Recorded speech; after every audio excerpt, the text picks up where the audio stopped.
Flashed across the medical horizon, dimethyl sulfoxide. It was touted as a pain reliever which would also work miracles on burns, on acne, even on spinal cord injuries, a kind of jack of all trades among drugs. The medical literature was full of stories about it, some of it pro-DMSO, but much of it con, skeptical, even derisive.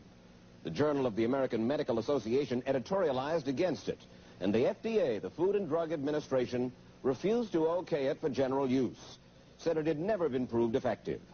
Nonetheless, 2 states, Oregon and Florida, have legalized it for prescription. And the black market in DMSO has become nationwide. That's how many Americans get it. Meantime, the puzzling story of DMSO continues. It is largely fueled by the efforts of one man, Dr. Stanley Jacob, an associate professor of surgery at the University of Oregon. For 15 years, this man, some would say this zealot, has been pushing DMSO because he believes so deeply, despite the doubters, in what DMSO can do. Dr. Jacob, isn't a drug that has so many alleged uses, from arthritis to tennis elbow, from burns to spinal cord injuries, from mental retardation to baldness, isn't a drug like that automatically suspect?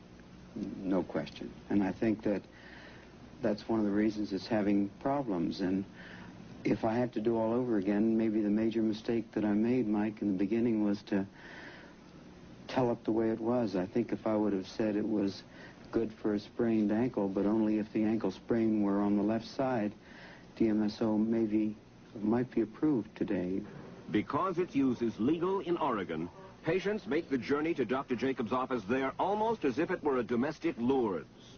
As we've seen, Dr. Jacob treats some of his patients topically for their bruises, their aches and pains. But some others of his patients, some of the most desperate, are young people left paralyzed from auto and motorcycle accidents. These he gives DMSO intravenously to relieve the pressure on their damaged brains, to reduce the swelling in the brain or spinal cord. And sometimes, apparently, he gets dramatic results. It took the swelling out of the spine, and they told my husband on the phone that I would probably be in a chair, paralyzed for the rest of my life. And so we're really excited with the results. Another Oregonian transplanted to Georgia swears by DMSO. June Jones is second-string quarterback for the Atlanta Falcons. Time was, he says, he could hardly raise his arm to throw a football. He says he'd be out of the game without DMSO. My problem is in my shoulder, so the simple thing for me to do is I just put this on like this. Just that much, about an inch worth? I put about an inch worth, and I'll rub it all around the area, and I'll just leave it sit. Sometimes I put on a little bit more than that. And I'll just let it sit like that for, anywhere from 20 minutes to 30 minutes, 15 to 30 minutes. And boy, it smells already. In fact, maybe in about 5 minutes, I'll be able to taste it. That's one small special characteristic of DMSO. It smells like garlic and tastes like oysters. But if you took a big whack during a game, let's say, and it was black and blue, you'd rub it on. Oh, yeah. I did this more when I play basketball in the offseason. Sometimes you get kneed in a Charlie horse. Yeah. Boy, I tell you, those things are painful for days. Right. I put it on right after, and I may not have any pain the next day at all. Jones says several of his teammates use it too, but they wouldn't talk about it in public because talk of any drug, especially an illegal drug, is verboten in the NFL. In our business, availability is the most important thing. In other words, if a guy gets hurt, he could lose his job. So when someone comes to me and asks me for it, I give it to him. And whether I'm legally okay to do that or not, I really don't care the repercussions because I know I'm going to help somebody. Perhaps more typical of the legions who depend on DMSO are those who suffer chronic pain. Emily Rudick suffered searing, unrelenting pain from arthritis for years. And she could find no relief, she says, until DMSO. She'd no longer be playing the piano without it, she told us. I have some very badly gnarled fingers from arthritis, and the DMSO eases the arthritis right away. It's not a miracle drug. It doesn't really cure it, but it eases it. And it does other things for her, too. I had a fever blister on my lip. I used DMSO 3 times, and the fever blister went away immediately. I've cut myself in the kitchen and sometimes quite badly, and have used DMSO on it, and the cuts begin to heal right away. How does DMSO work? What does it do inside your body that kills pain and helps healing? Dr. Jacob gave us a capsule understanding. One is that it blocks certain types of nerve conduction. These are the fibers which produce pain. Second, it reduces inflammation or swelling. Third, it actually improves blood supply to an area of injury. Fourth, and this could be the key, in the test tube, in certain types of injury, it literally stimulates healing. But is it safe to use? We put that question to Dr. Richard Crowd, head of the Bureau of Drugs of the Food and Drug Administration. How many people have died from using DMSO? How many people that you know have gotten ill from using it? Nobody's died from using DMSO. It's a relatively safe drug as drugs go. It causes skin rash where it's put on, or at least redness of the skin. It's caused hives in a few people. It may cause headache, nausea in some people who use it, and it rather routinely imparts a garlic odor to the breath. So it's got side effects that are not entirely pleasant, but it's not been a toxic drug. Safe drug, comparatively safe drug, you will say. So we come back to the controversy that began 15 years ago. Dr. Crowd insists that despite these anecdotes, neither Dr. Jacob nor any other scientist has ever really proved that DMSO is effective. They've never proved scientifically that it works for anything other than a rare bladder disease called interstitial cystitis.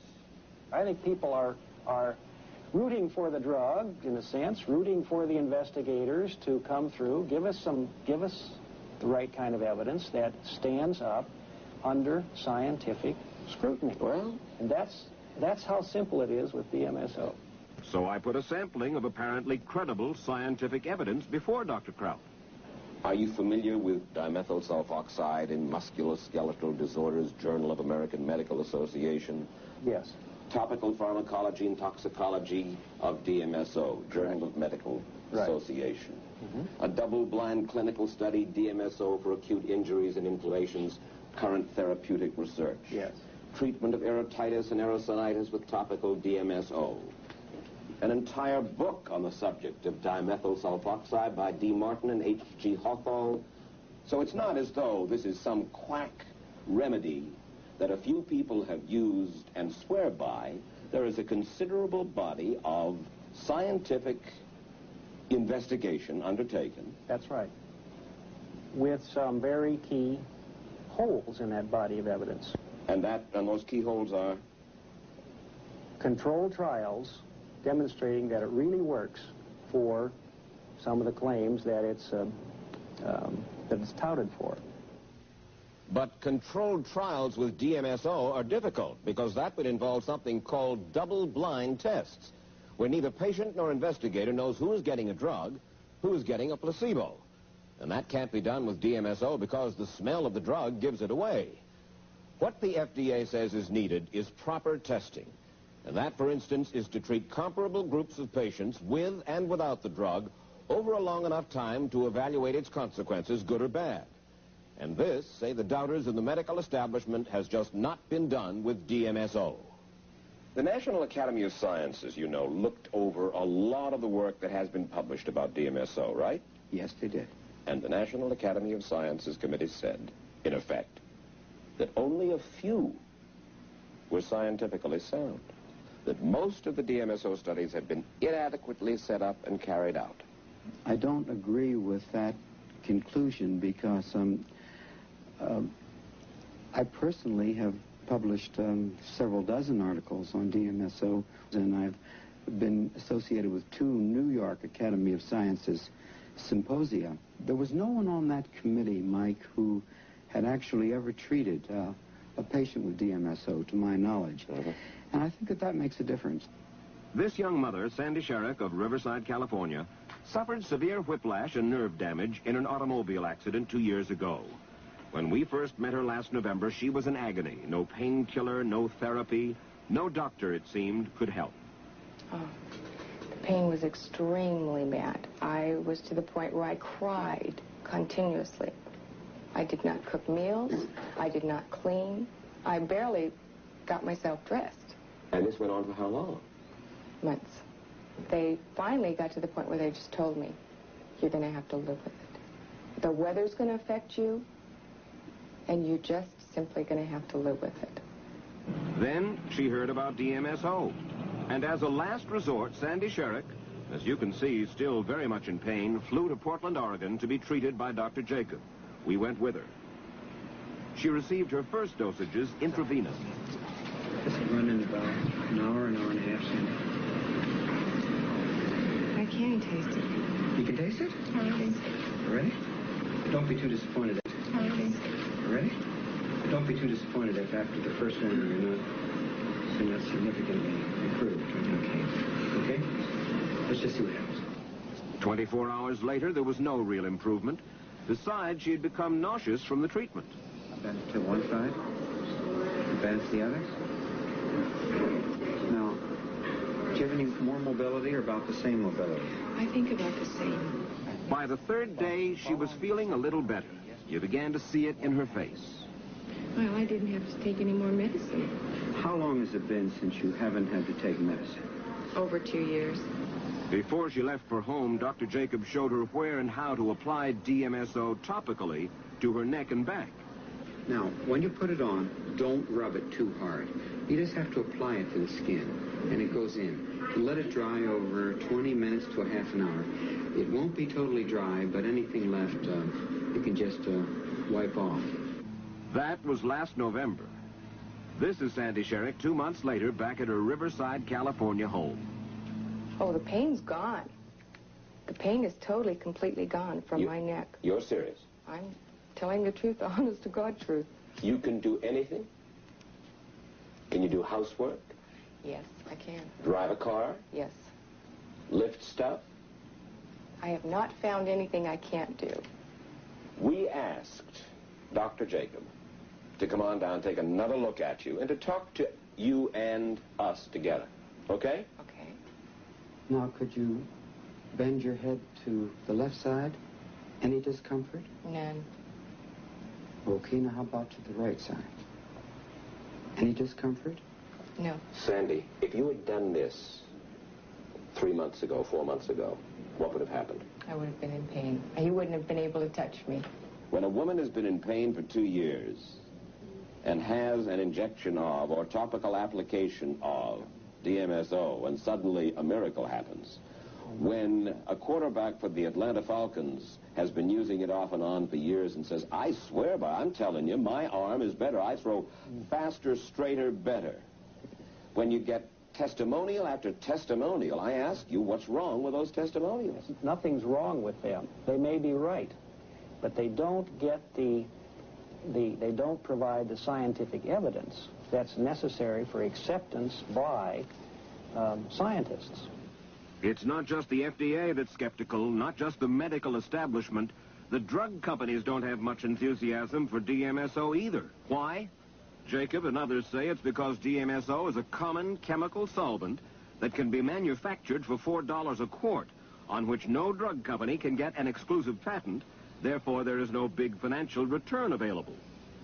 Did an executive of a major drug company really tell you, Dr. Jacob, I don't care if DMSO is the major drug of our century, and we all know it isn't worth it to us?